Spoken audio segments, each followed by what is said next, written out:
Have you ever wondered what it's like to buy an airplane that's halfway across the country and then fly it home? I help lots of people do that, and today we'll be talking with Nicholas Jane about his purchase of a new-to-him Cirrus SR22 and our flight together, moving his plane from California to Missouri.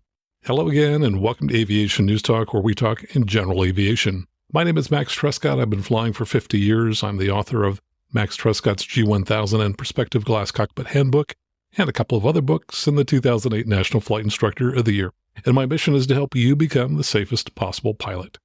Last week in episode 348, we talked about the crash of 629 Alpha Golf, a Malibu Mirage that crashed at Anderson, Indiana, following a straight-in approach, and about descent planning tools. So if you didn't hear that episode, you may want to check it out at aviationnewstalk.com/348. And if you're new to the show, welcome. Glad to have you here.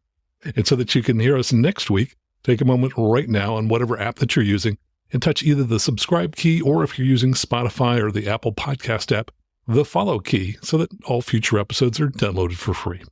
And of course, this is a listener-supported show, and we'll tell you more about that later. Of course, when you make a donation, I'll read your name on the show. Coming up in the news for the week of September 9th, 2024, Alaska Airlines and Southwest had a close call in Nashville. A man without a pilot certificate dies in an airplane he bought 2 weeks earlier, and carbon tracking brings down a Luscombe. All this and more, and the news starts now. From MentorPilot.com, Alaska Airlines and Southwest have close call in Nashville. The crew of an Alaska Airlines 737 rejected their takeoff at high speed as the Southwest 737 started crossing their runway in Nashville. And there's a lesson here in this for all pilots, which we'll get to in a moment. The incident happened on Thursday, September 12th, as both flights were departing from Nashville. The Alaska flight crew was departing on runway 13. As they taxied for departure, the Southwest flight crew prepared to taxi for their departure to Jacksonville. They would take off using runway 20 center, and getting to it would involve crossing Alaska's departing runway. The Alaska flight lined up for runway 13 and got its takeoff clearance from the tower. They acknowledged their clearance and started their takeoff roll. Meanwhile, the Southwest flight crew had started to taxi and got clearance to cross runway 13. It's not clear at this time if the Southwest crew got their clearance after the Alaska flight had started its takeoff roll or if they were cleared sometime earlier. In any case, the Alaska crew saw the crossing Southwest aircraft and rejected their takeoff. Their ground speed had gotten as high as 130 knots. Here's what that sounded like. Alaska 369, turn right, heading 260, runway 13, clear for takeoff. Right turn 260, clear for takeoff, 13, Alaska. Yep.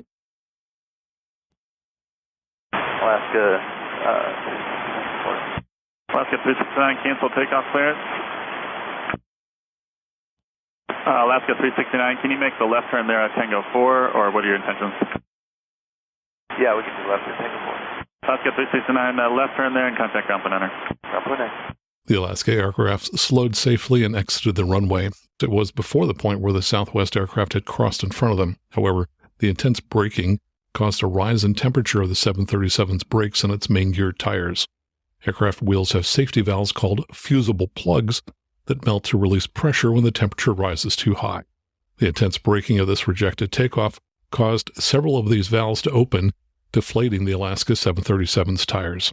This disabled the aircraft on a taxiway as its crew were on the way back to the gate. Meanwhile, the Southwest flight departed normally, but the Alaska 737 is still in Nashville at this time. Now I've measured the runways and the intersections, and here's what I found. Runway 13 is about 11,000 feet long, and the Southwest jet crossed the runway at Tango 5, the taxiway, which is about 8,700 feet or about 1.4 nautical miles from the departure end of the runway. As the departing jet crossed an intersecting runway 20 right, it was about 3,100 feet or about half a mile from taxiway Tango 5 and was still doing 130 knots at about the time that the aircraft crossed. Somewhere around this point, the Alaska jet spotted the Southwest jet and aborted its takeoff. The ADS-B data for the Southwest jet begins just after it crossed runway 13, so we don't have the exact time it was on the runway, but it's likely the aircraft were somewhere around 3,000 feet of each other at the closest point they came together. Now, I think a key takeaway for all pilots is that you want to look both ways before crossing a runway. If the Alaska Airlines aircraft was about a half mile from the taxiway, then it's likely that it would have been visible to the Southwest crew as they crossed the runway. So if they'd looked carefully before crossing the runway, it's possible that they could have seen the departing Alaska jet and stopped it before they entered the runway. Now remember, controllers make mistakes, and as pilots, we have to be vigilant and guard against those mistakes. So whenever you cross a runway, look both ways, just as you would when you're walking and you're about to cross a busy street. And in a somewhat related story from avweb.com, Southwest implements additional pilot training amid safety incidents. Southwest pilots will be required to complete additional training following a series of safety incidents that triggered a review by U.S. regulators. Bloomberg, which obtained the company memo, reports that these one-day training sessions are designed to facilitate discussions among crew members about specific incidents and enhance collaboration for better risk management. The airline plans to begin the additional training sessions at its Dallas headquarters in November, with sessions continuing into the next year. The memo said, quote, "Over the past few months, we have seen an increase in safety incidents." It went on to highlight that, quote, "Meaningful work is underway to address these events and advance our safety." The airline has faced several safety-related incidents this year, which prompted the FAA to launch a review in July.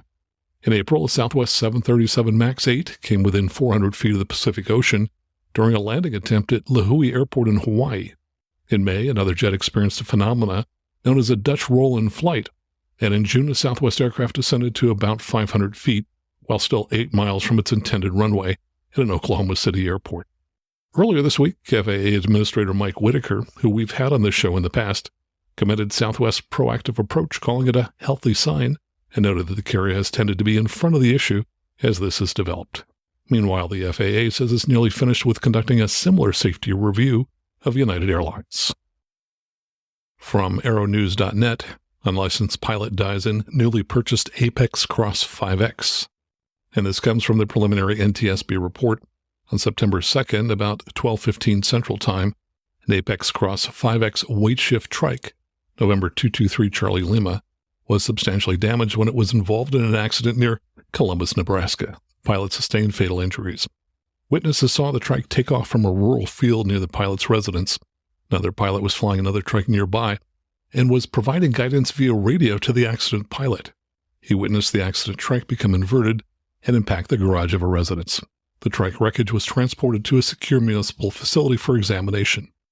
According to the previous owner, the pilot just purchased the trike on August 15th, so he owned it for just over 2 weeks before the crash. According to FAA records, the pilot did not have any pilot certificates or ratings. Now, some trikes are ultralights, and ultralights don't require a pilot certificate.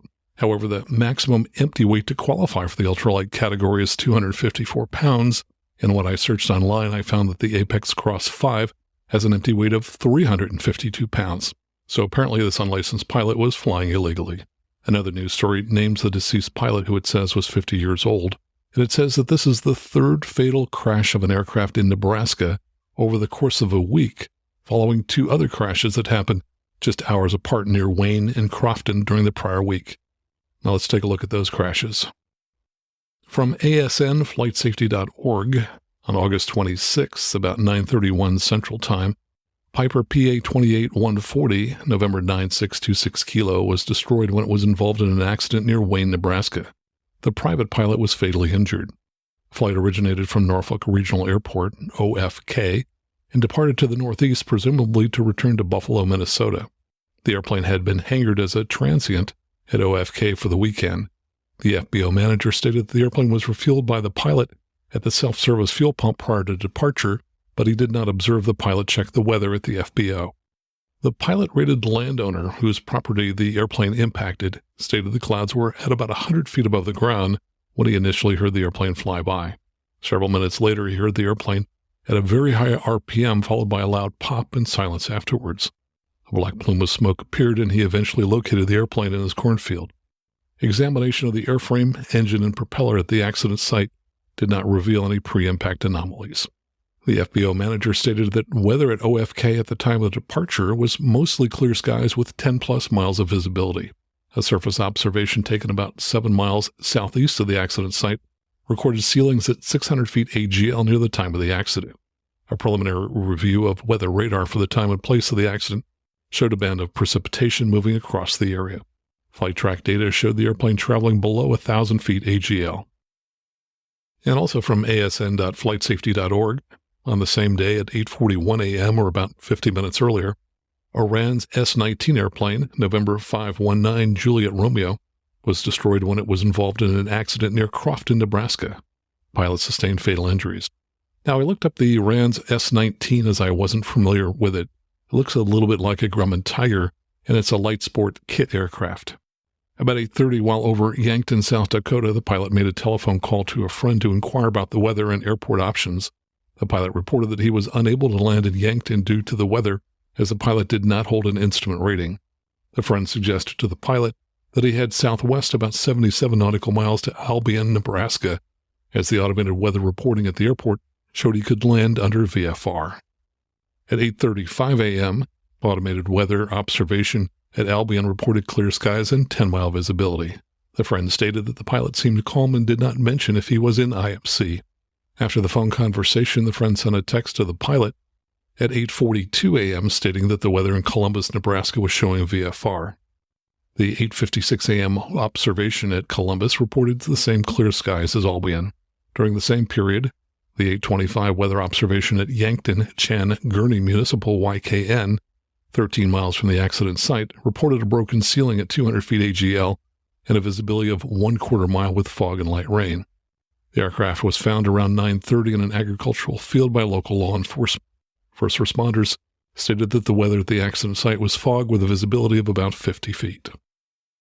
From flyingmag.com, NTSB issues de-icing safety alert. As winter approaches, the NTSB has issued safety alert SA-097, reminding pilots about the danger of flying in icing conditions, namely the adverse effects of airframe and propeller icing on aircraft performance. SA-097 emphasized that, quote, as little as 1/4 inch of wing leading edge ice accumulation can increase the stall speed by 25 to 40 knots and cause sudden departure from controlled flight. The alert also warned that ice buildup on pitot tubes can lead to instrument failure, impacting readings for airspeed, altitude, and vertical speed. The NTSB acknowledged that some pilots have been taught to wait for a certain amount of time for ice to accumulate on the leading edges before using de-ice boots due to concern about ice bridging. However, the FAA's recent test showed that the modern de-icing boots from aircraft manufactured after 1960 are not prone to ice bridging. The agency warned that performance issues may arise if de-ice boots are not engaged promptly when icing begins, and advises pilots to refer to their operating handbooks for specific procedures on boot activation and use. The alert also cited several accidents where failure to follow operating handbook instructions led to in-flight loss of control, underscoring the critical importance of adhering to recommended de-icing practices. And finally, from generalaviationnews.com, carbon tracking contributes to Lescom's crash. This comes from an NTSB final report, and I'm going to read it out of order so you can understand what carbon tracking is. The FAA's Aviation Maintenance Technician Handbook, Power Plant Volume 1, defines carbon tracking for an ignition system and states in part, quote, flashover can lead to carbon tracking, which appears as fine pencil-like line on the unit across which flashover occurs. The carbon trail results from the electric spark burning dirt particles that contain hydrocarbon materials. The water in the hydrocarbon material is evaporated during flashover, leaving carbon to form a conducting path for current. When moisture is no longer present, the spark continues to follow the carbon track to the ground. According to the pilot, who's also a mechanic, he had not flown the Lescom 8 for, quote, some time. He performed the pre-flight inspection with no anomalies. As part of the run-up, both magnetos, the carb heat, and the fuel system were checked. The airplane took off, and the pilot noticed the engine performing well.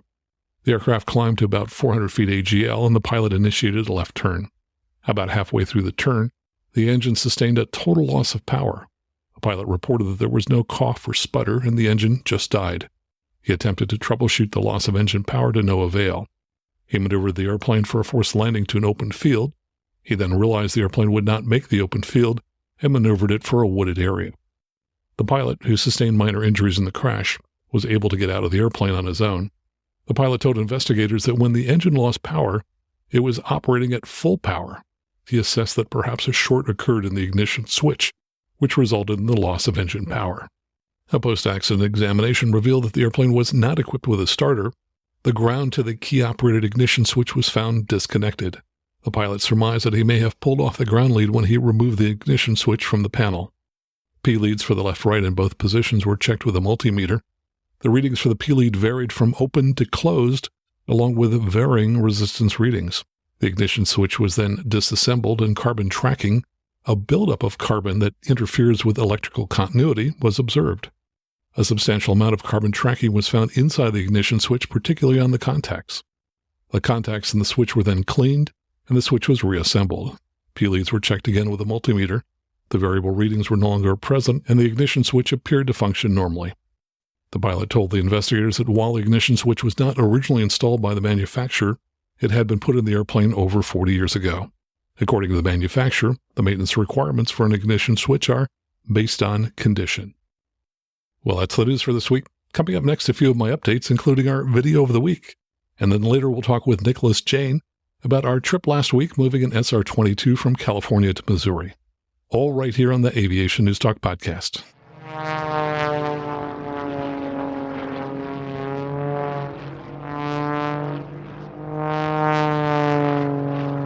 And now let's get to the good news. First, this comes from Adam Messer. He writes, a few weeks ago, I finally completed my IFR. Along the way, I endured 7 postponements, 2 due to mechanical issues and 5 caused by weather, including the Canadian forest fires. Your podcast was a solid companion along this journey, with both the incisive IFR content and your accident analyses really educating me. I have commemorated my success with a donation to the show. Plus, I flew to Wellsboro, Pennsylvania in homage. Now that's my hometown where I learned to fly. He says, many thanks for your efforts and dedication. And he sent me photos of the new terminal building, which I don't think I've ever been in. So that was fun to see.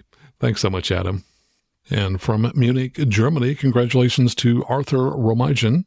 He says he recently passed his commercial. Thanks so much for your great podcast.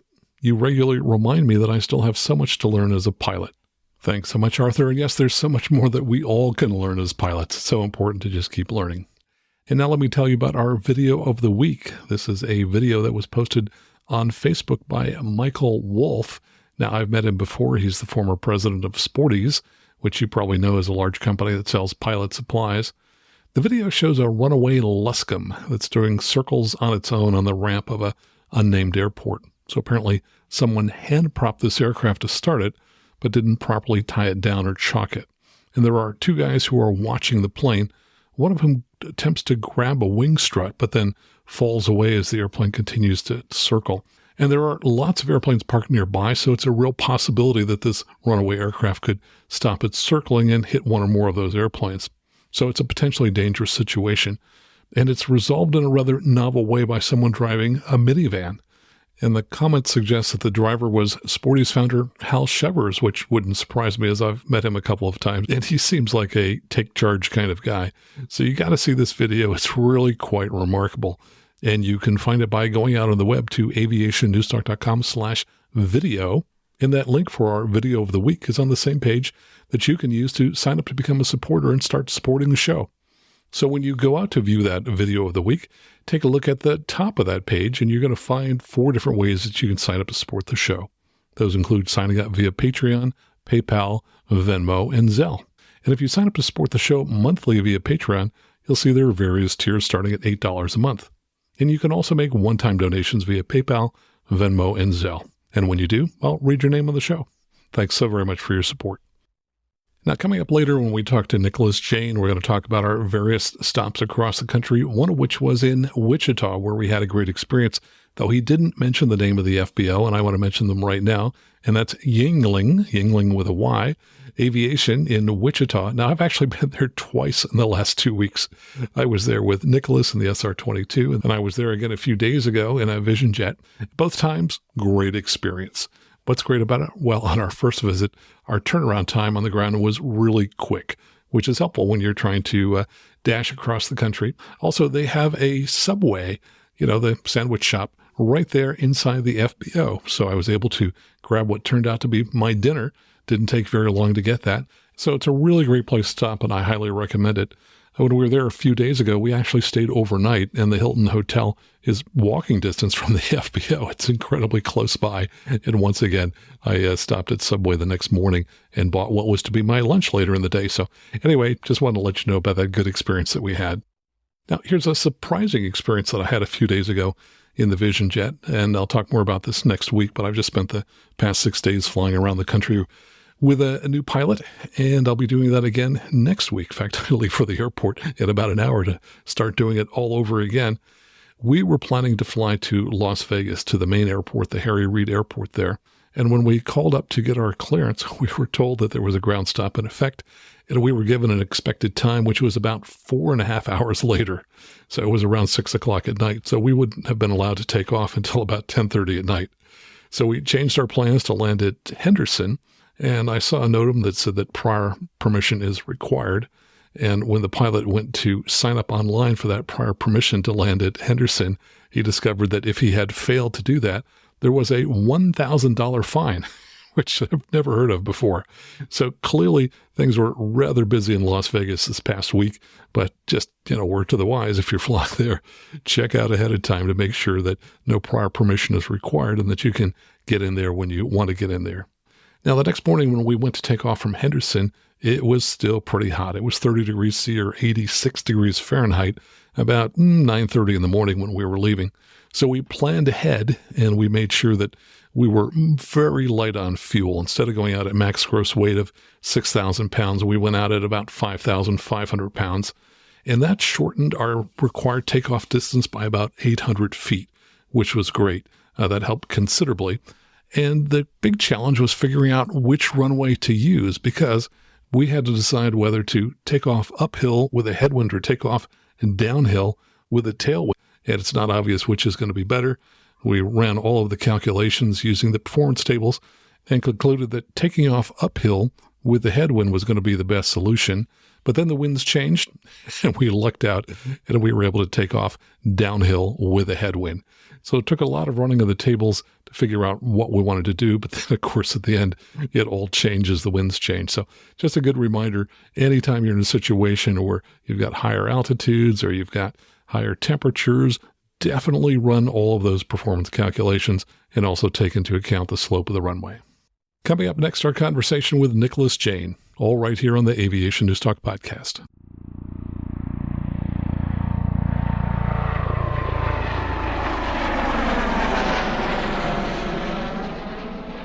And now let me tell you a little about Nicholas Jane. He is an instrument-rated commercial pilot. He earned his private 10 years ago, though didn't fly very much for some of those years. He has about 400 total hours and owned a Cessna 182 for 2 years before buying a new-to-him 2013 Cirrus SR22 in California.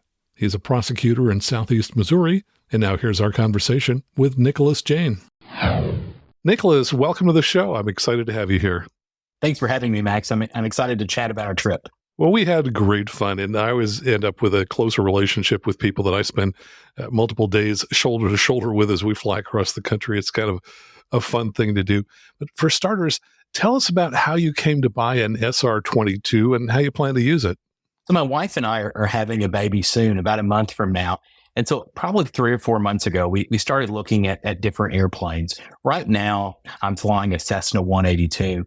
And so originally we were looking at larger airplanes that could fit us and some more family. And so one of the ways that we decided that we could increase our safety margin was the Cirrus. And it really just wasn't the parachute for us about the Cirrus. It was the idea of some modern engineering. I'm a lawyer and I do a lot with automobile accidents sometimes.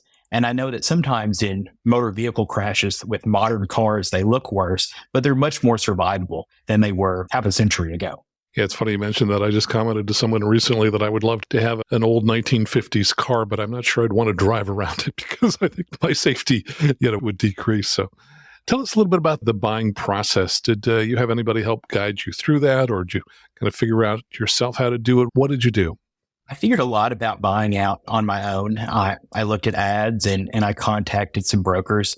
At the very beginning of my search, I was looking at Generation 1 Cirruses. And I looked at some of those and I was talking to a broker, Tom Donaldson, and I was working on making an offer on this Generation 1 Cirrus. And he introduced me to a local guy who had a G6 Cirrus. And looking at that and looking at the useful load, that made me change our idea to switch to the G5 to have the extra useful load, which we'll really need and will be a big help to us. And so I did it all on my own and was able to find this airplane. Yeah, you certainly picked kind of the sweet spot of the models, if you will. So you've got a 2013, which was the very first year that the G5 came out. And I believe the useful load is close to a couple hundred pounds greater. And so you've got the benefit of being in the perspective, which is a Cirrus variation of the G1000. And I will say that the difference between the G1, which is the old round gauge version, and the G6 is it's like 50 years difference. It feels like, one is round gauges and the other is about the most modern cockpit you could get. I'm excited about the G1000. It's a change for me. I'm new to the G1000. I've been flying in my current 182, the GTN, the 750 and 650 Garmin Touch Navigators. After our trip, when I got into my old 182, started flying it, I realized how intuitive and how familiar I had gotten with that avionics system after flying it for a few hundred hours and a few years. Yeah, so the G5 will have many, but not quite all of the features of the G6. So it's a really nice aircraft to have. Well, let's talk about the trip. You arrived at the San Jose airport, which is very close to me. You flew commercial. You got in around 7 p.m. on Wednesday evening, and I met you. And what did we immediately go do next? We headed to the rental car counter, which is always a good time. And then we started our drive down into Central California, down to Santa Maria, where I had the airplane repositioned after a pre-buy. Yeah, and we kind of missed one step. About 2 weeks earlier, you came out to California and we met up. Tell people about what we did then. So originally, when I was looking at the airplane, I'm in the middle of the U.S., and so I had never done a transaction or anything like this so far away. When I bought my current 182, it was in Dallas. And so being in Dallas, I was able to take a commercial flight in the morning, look at the airplane, be part of the pre-buy inspection, and fly back the same night. That's just not really feasible when I have to fly to California. And so I wanted to have someone who was familiar with the airplane flight. And so I had contacted you as someone local and who was a CSIP to fly the airplane and just do a functional test of it before the pre-buy. And then our schedules worked out where I was able to fly out and we were able to do that together, which was really beneficial for me. Yes. So when you came in then 2 weeks earlier, we flew in a Cirrus down to Fresno, which was where the aircraft was located. And then you and I did about a 1 hour flight in that aircraft just to check and make sure that all the systems were working and try to identify any minor fixes that needed to be made. And then we flew back that night. And then later you arranged for that aircraft to move to Santa Maria for the pre-purchase inspection. And how did you arrange for that? So we were able to find a pilot that the current owner had used and contracted with. And one of the things that was important to me was to find an independent shop who hadn't worked on the airplane. Some of the closer shops had done recent work on the airplane, and I wanted to find someone who hadn't. So the way I was able to find that shop in Santa Maria was through COPA, and I found them on their forums and contacted them, and they were able to get the plane in pretty quickly. Yeah, and COPA is the Cirrus Owners Pilots Association, which is a type club for Cirrus aircraft that I recommend anybody who flies a Cirrus, whether they own or rent, join, because you can just learn so much about it through that website. They do a lot of events and have a lot of great resources. So our drive to Santa Maria was probably a good 3.5 hours. I know we arrived right around 11 o'clock at night. The hotel was right at the airport, which was pretty convenient. And the next morning, I drove you around just to the side of the field where the FBO was located. And then I went to ditch the rental car, put some gas in it, and then took an Uber to back over to where you were. Tell us what you were doing while I was getting rid of our rental car. So I wanted to pre-flight the airplane while I was there at the maintenance facility. If there was anything we could figure out right away that we needed to address, we wanted to do that to not delay our trip. I was checking the oil. I was sumping the fuel. It was a situation when you buy a new airplane, there's a lot of things you don't know if they're going to be in it. And so I was able to borrow a fuel sump from the maintenance facility, or actually they just gave me one. They had a bag of extras to make sure we had that to be able to sump our fuel, check our fuel, and to check the oil. And I made sure that they had 5 quarts of oil in the airplane because it's an airplane I'm not familiar with. So I don't really know what the oil consumption is going to be on a longer trip. Yeah, it's funny. It's about half the time when I go with somebody to pick up a Cirrus to move across the country, there is no fuel strainer in the airplane. And I have a feeling that sellers pull their personal equipment out of the airplane and they keep that strainer. It drives me nuts because that's the one thing we often need for the trip, but it's not there in the airplane. So lucky that we were able to get one there. So the weather was not that good. Santa Maria is located close to the ocean, and so the marine layer comes in every night. In fact, it was kind of slightly rainy as we drove down there the night before because we were under the cloud layer the whole time. As I recall, the weather that morning was 300-foot overcast. So how did you feel about departing under those conditions? I felt good about it. I've been watching the METAR, the weather. It kind of rose to 300 feet from 200. I think by the time we took off, it was about up to 400 overcast. And so there was an ILS there at Santa Maria. And so I knew if we had an issue, we would be able to get back into Santa Maria on the ILS. And several planes had arrived that morning before we departed. Yeah. And so we were headed to Arizona. And one of my concerns was some of the highest terrain we were going to face was soon after departure. And so around here, it's usually a lot easier to get through mountain passes at lower altitudes if you're VFR, because some of the minimum en route altitudes for IFR flight is so high. Now, your aircraft didn't have oxygen. That meant that we had to follow the oxygen rules. Even if we were below the altitudes that required oxygen, which we were, I think the highest we were on the trip was 11,500. I have found that if I spend an hour at 10,000 feet, I'm starting to get a little dull and listless and groggy and so on. And so I wanted to make sure that we flew at a lower altitude. And so what we ended up doing was soon after we got on top, we went ahead and canceled our IFR and then proceeded VFR. Now, you made some comments about the mountains that we were going through as we were first starting the trip. Tell us what you thought of those mountains.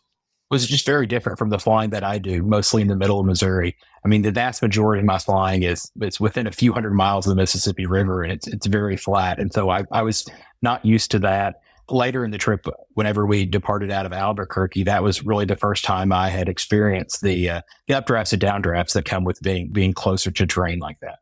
Yeah, and I just pulled up the FlightAware track to take a look and see what we did. We initially went to a 7,500, and that was just high enough to get us through all the mountains east of Santa Maria. And with the terrain capability that we had on the NFD, we were able to make sure that we were above 1,000 feet the entire way. Though I will say that at that first leg, we did get pretty close to 1,000 feet. So we were down pretty low over some of those hills. The thing that worked well for us was that it was early in the day and the winds were extremely light. And so there was no turbulence as we went through those hills. Had we gone through there later in the day, or if the winds had been stronger, we would have had to climb at least another 2,000 feet to get up into smoother air. But that worked out well for us that we were leaving first thing in the morning, so we didn't have to climb particularly high until later. Later on, I think we ended up at 9,500 as we got into Arizona. Now, we were looking at 3 different airports that we might land at Arizona. What do you remember about how we chose Grand Canyon Airport, which is where we made our first stop? One of the big things that we factored in was the temperature. It's August, and it was August when we took this trip into September, and so it was really hot in most of Arizona. And so we wanted to find an airport that would be cool as we were having lunch and refueling. Yeah, indeed. So Grand Canyon is up in the northern part of the state with a higher elevation. We'd also looked at Flagstaff and Prescott. And one of the things about Flagstaff was that the TAF showed possibility of thunder showers around the time we were there. And also the winds were going to be higher. So when we factored all that together, it turned out that Grand Canyon probably made the most sense. And I've been there before. There's a lot of tourism that goes on there, a lot of air tours of the Grand Canyon. So when we got there, there was many Cessna Caravans and a few Twin Otters that were taking people for tours of the canyon, as well as helicopters. Tons of helicopters there. Now, one of the things that I found most amazing on this entire trip was the gentleman that came up to greet us when we first got there. Tell everybody about that. So as one of the Twin Otter pilots came up to greet us, there was nobody really from the FBO or no one working the ramp. And so he was kind of the ambassador of the airport, it seemed like. And so we asked him if there was a crew car or anything for us to go get lunch. He said, you guys can just borrow my truck. It'll be great. And he showed us the Twin Otter he was flying, which was a neat airplane to look at. Yeah, so this was Sam Buchanan, who was 45 years old. He said he was originally from Alaska. He had spent about 15 years working for Flight Service and was not a pilot, but then afterwards decided to become a pilot. So a later in life pilot who is building time working for, I think it's called Grand Canyon Airways, flying the Twin Otter. And all I can say is he's the kind of person that I would hire for any job that I were looking to hire. He was just friendly, just came up to say hello because he had a half hour to spare between flights. And just fantastic, the kind of people that you meet in aviation. I later got a text message from him later in the day. He thanked us because you had filled up his tank, which was a very generous thing to do in his truck. And I was wondering, well, how did he know how to text me?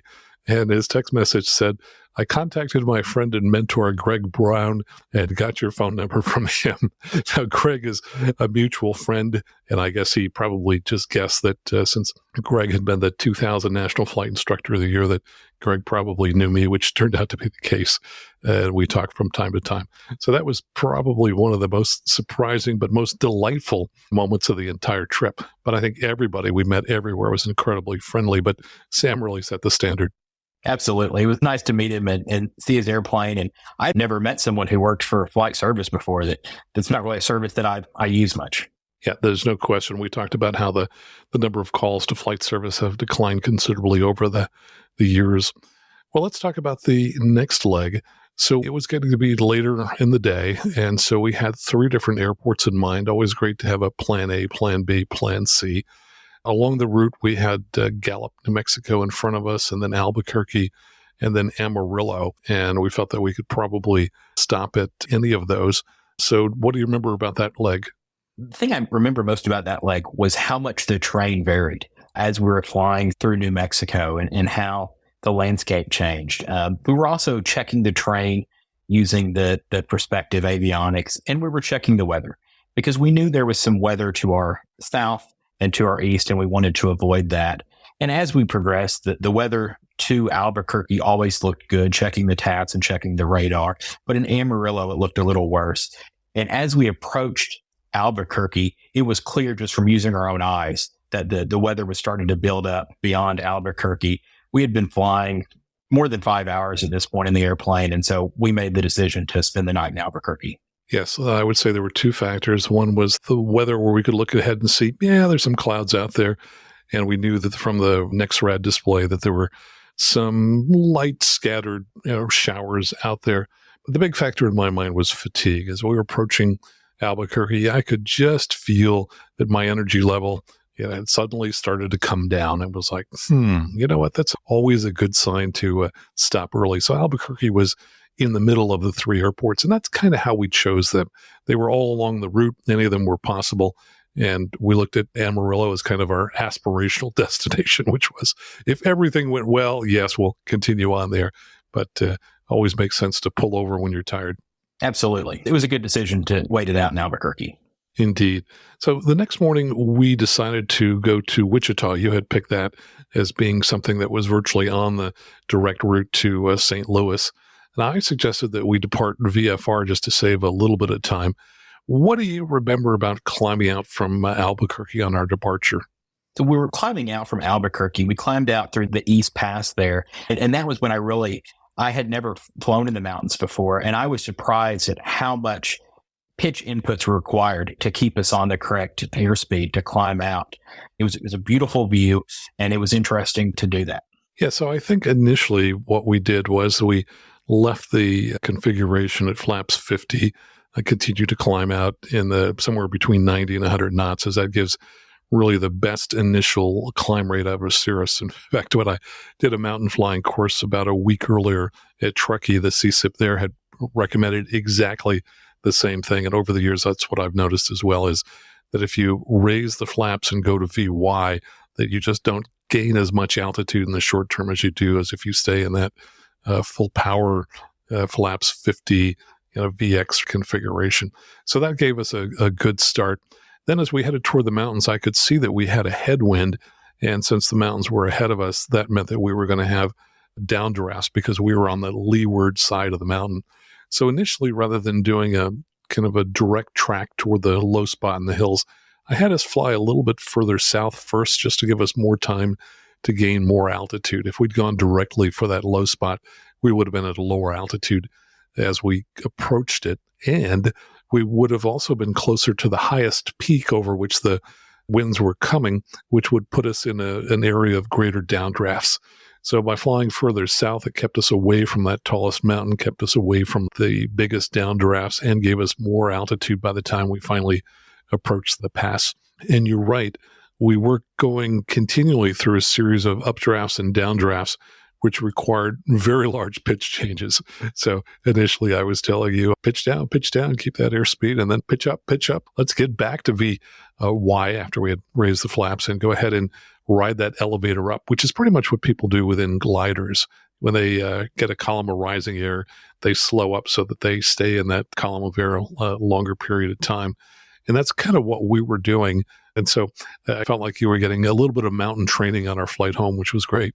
Absolutely. And then we were able to pick up our IFR clearance from Albuquerque Airport, but I think we could have filed it from a VOR or an RNAV waypoint or something, but filing it from the Albuquerque Airport, picking it up with Albuquerque Center ended up working really well for us. Yeah, it did. Not only that, it gave us total flexibility in terms of getting through the pass VFR, because we could choose our route to avoid the greatest downdrafts. We didn't have to climb as high as we would have had to climb for IFR. So yes, I thought that VFR departure made perfect sense, and it made sense to switch to IFR since we knew that there were going to be clouds along the way. Now, on that particular leg, as I recall, it was kind of interesting how we successfully skirted virtually all the clouds until we reached Wichita, where we had to fly the ILS 1 right to get down through the clouds, and that worked out well. Anything else about that leg or at the FBO at Wichita? The FBO at Wichita was super convenient. We told them that we wanted a fast turn, and they were able to get that done. There was a subway right in the FBO, and I think from us climbing out of the airplane, adding fuel, adding oil, and getting on our way was under half an hour. That's my recollection as well. And that was shocking to me. I always plan on a minimum of 45 minutes, especially if you include the time from, getting down from altitude and then getting back up to the required altitude. This is one of the fastest turns I had ever recalled. And it's just so unusual to have decent food available right there in the FBO. Many FBOs have vending machines at best, but they have a great sandwich, which I could order while we're getting the plane fueled and take with me. I didn't stop to eat it. I actually ate it later after we got to our final destination, but that worked out well. So we departed from Wichita, and as I recall, that leg was IFR from the ground. Is that what you recall? Yes. We flew direct. I mostly flying either Kansas City or Memphis Center's airspace, and I really was pretty sure we would get direct routing, and we did. Yeah, something very different from here in California, where it's rare to get direct routing, but I love it when we do. Now, we did a fair number of deviations. You want to talk about those? Sure. So as we're climbing out, we were able to have the next red, and both it being during the day and being out of the clouds, so being able to see some buildups. And we saw some pretty large buildups. So we were able to see the tops of them on the prospective avionics, and some were upwards of 30,000. I think one was 35, 40,000 feet. So we're able to deviate around those. Yeah, and the nice thing is that we were down low enough. I'd have to look and see what altitude we filed out of there. But we were most of the time not in the cloud, so we could see the tops, and we could also see what was going on beneath those tops and where we saw areas of rain ahead of us, and we were able to deviate around them, which was great. Let's see. It looks like we started out 7,000 feet, and it looks like we went to 9,000 feet later on for some reason on that flight. Now, there was one big unexpected thing that happened on this trip, and it happened on this leg. Tell everyone about that. As we're flying, I think we had just gotten into Missouri when we lost our engine instrumentation on the prospective system. And so with the G5, we lost our manifold pressure, RPM, any kind of CHT or EGTs, as well as our fuel levels as well. Yeah, I had never seen that before, and I've got over 5,000 hours in Cirrus aircraft, so this is an incredibly unusual type of failure. When I have seen failures in glass cockpit aircraft, usually it's an individual gauge which goes away, and so this was really quite surprising to me. One thing I was thinking was that we could try powering the avionics down and then up while we were in flight, but then we would have to basically reprogram everything into the system. We'd have to tell the center that we were going to be going away for a while. It just didn't seem worth, those additional risks to do that. So we decided to continue to fly on with it. So really two big things. One, we didn't really know what our power levels were going to be, except by listening to the engine and is seeing what kind of performance we got out of the instruments. And the other one, which didn't strike me immediately, but which you picked up on, which was we no longer had fuel gauges. And so if you go back just a couple years earlier than that, your fuel gauges would have been mechanical round dials, and this wouldn't have been an issue. You have an aircraft that was just new enough that it had gone to full digital gauges. And so we knew that we were relatively in balance from a fuel standpoint when this occurred. What did you decide to do for fuel switching after that point? We already had a scheduler set up to remind us to at least look at the tanks every 20 minutes. And so we decided just to switch the tanks every 20 minutes. We had plenty of fuel.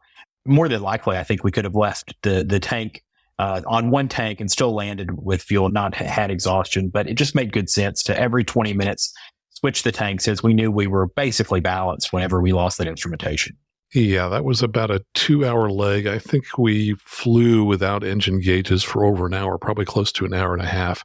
And I recall that when we had looked at the fuel on board at destination before the loss, so we were going to land with at least 35 to 40 gallons. So I was not at all concerned about that. Now, the challenge was landing, and that was kind of trying to know exactly what power setting to use. And we got the visual, which I really wanted rather than flying an instrument approach, because it was going to get us on the ground sooner. And I had to dash via Uber to get to the main airport at St. Louis so I could hopefully catch my flight to get home. So when we were flying on final, do you recall how we did things to be at the proper airspeed and the proper power setting? The way we did it was, I think, Max, you grabbed the power level, and I just focused on landing, because at this point, this was probably my fifth landing in SR22. So it's not like my 182 where I have the audio cues with the engine and have a better sense of what kind of power I'm producing. So that's how we did it. Yeah. And by the way, I was impressed. You did a great job of nailing that 80 knot airspeed. And that's what I told you, was just pay attention to the airspeed, hold the 80 knots, and then I would increase and decrease the throttle as needed. And I do recall I got a little low at one point. In fact, I apologized. I said, oops, got a little low over the approach lights to the ILS there, and put in a lot of power to get us back up again. And I found that it was probably more accurate for me to set the power level by looking at our descent rate. So I was trying to achieve a 500 foot per minute descent rate on the final. So basically, you were using the side stick to maintain airspeed. I was using the throttle to maintain a descent rate, in addition to looking outside to see where we were. So overall, it worked great. It did. The whole trip was great. Going into it, I knew that when you're flying across the country, it's not really a great environment for transition training in terms of learning how the airplane's going to fly. But I was able to learn how the avionics worked, get familiar with that G1000. Yeah, exactly. Yeah. So often when we're moving an aircraft across the country, it's a dash. And so there's just not a lot of time to say, hey, let's go ahead and do 7 or 8 landings at this airport. It's like, no, I think the time would be better spent just moving along to the destination. And I know that you've set up transition training now that you're back in the St. Louis area. Tell us what that's going to be like. So my hope was to, the next day, start my transition training. But the airplane is still at the service center. They're going to diagnose the issue hopefully this week, and then we'll get that training set up through Cirrus, the Cirrus Embark training. Yeah, and Cirrus Embark is 3 days of training that Cirrus pays for people who buy used aircraft, so that they are well-trained at the aircraft, which I think is totally smart. I don't know of any other aircraft manufacturer that does it. And when you look at the number of accidents that occur to people who've just bought new airplanes or just bought used airplanes, this makes total sense. Well, as you think back through the whole process, anything that you would have done differently? No, not really. I enjoyed the process. I think it'll be a perfect airplane for our family moving forward. And I'm really excited to do the transition training and to start flying it. Well, Nick, I had great fun flying with you, and it's kind of fun recounting the trip, because it was really a great trip in spite of the one issue that we had with the engine instrumentation. So all I can say is thanks for hiring me, and have fun flying. Thanks, Max. I appreciate you teaching me about the plane. And just a reminder that I love hearing from you, and I read many of your emails on the show. If you'd like to send me a message, just go out to aviationnewstalk.com, click on Contact at the top of the page. That's absolutely the best way to send me a message. And of course, I also want to thank everyone who supports the show in one of the following ways. We love it when you join the club and sign up at aviationnewstalk.com/awesome to support the show financially. You can also do that at aviationnewstalk.com/PayPal. We also love it when you leave a 5-star review on whatever app that you're listening to us on now. But most importantly, please tell one or more of your friends about the show. That's the primary way that we grow the show. So please let your friends know about Aviation News Talk. And of course, if you're in the market for a headset, please consider buying a Lightspeed headset and using one of the links in our show notes, because if you use those links, they will donate to help support the show. So until next time, fly safely, have fun, and keep the blue side up. And remember that you can always go around. You can always go around. If it don't look right coming down, don't wait until your side's maybe sliding upside down.